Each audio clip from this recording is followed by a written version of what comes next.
Generation জেডের তোপে কাঁপছে দক্ষিণ Asia. তরুণদের গর্জনে কেঁপে উঠছে রাজপথ থেকে শুরু করে প্রশাসনের উচ্চ পদস্থদের আসন। এই প্রতিবাদের ঢেউ প্রথমে শ্রীলঙ্কাকে গ্রাস করেছিল, এরপর বাংলাদেশ ও ইন্দোনেশিয়া হয়ে তা পৌঁছেছে নেপালে। আর এখন প্রশ্ন উঠেছে, নেপালের পর কোন দেশ পড়বে জেনজির তোপে? বাংলাদেশে জেনজিদের গণ আন্দোলনের মুখে 15 বছরের স্বৈরশাসনের পতন হয়েছে।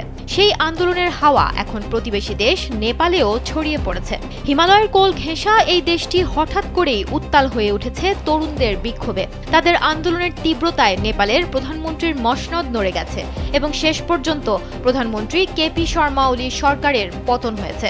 নেপালের এই রাজনৈতিক অস্থিরতার ঠিক একই সময়ে প্রতিবেশী দেশ ভারতেও দেখা দিয়েছে তীব্র অসন্তোষ।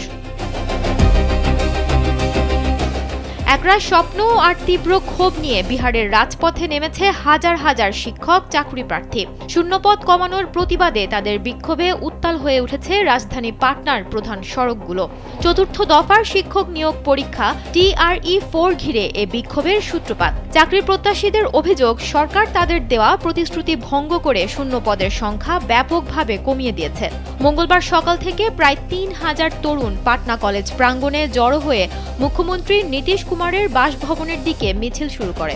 শহর জুড়ে এই মিছিল ছড়িয়ে পড়লে পুরো শহর স্তব্ধ হয়ে যায়। বিক্ষোভকারীদের মূল দাবি, সরকার যেন পূর্ব প্রতিশ্রুতি অনুযায়ী 15 সেপ্টেম্বরের মধ্যে 1,20,000 শিক্ষক নিয়োগের বিজ্ঞপ্তি প্রকাশ করে। অথচ শিক্ষামন্ত্রী সুনীল কুমার ঘোষণা দেন এবার মাত্র 26,000-এর কিছু বেশি পদে নিয়োগ দেওয়া হবে। এ ঘোষণায় ক্ষুব্ধ হয়ে ওঠে লাখো তরুণ, যারা দীর্ঘকাল ধরে এ পরীক্ষার জন্য প্রস্তুতি নিচ্ছিলেন। আন্দোলনকারীদের অভিযোগ, মুখ্যমন্ত্রী নীতিশ কুমার এবং উপমুখ্যমন্ত্রী সম্রাট চৌধুরী বারবার প্রকাশ্যে 1,20,000 শিক্ষক নিয়োগের প্রতিশ্রুতি দিয়েছিলেন। অথচ এখন সেই প্রতিশ্রুতি ভেঙে সরকার তরুণদের সঙ্গে প্রতারণা করছে। তাদের মতে, আগে বাইরের রাজ্যের প্রার্থীদের আকৃষ্ট করতে ইচ্ছাকৃতভাবে বেশি শূন্য পদের সংখ্যা দেখানো হয়েছিল। এখন স্থানীয়দের জন্য সুযোগ রাখার অজুহাতে পদ সংখ্যা অযৌক্তিকভাবে কমিয়ে দেওয়া হয়েছে, যা তরুণ সমাজের মনে গভীর হতাশা ও আস্থাহীনতা তৈরি করেছে।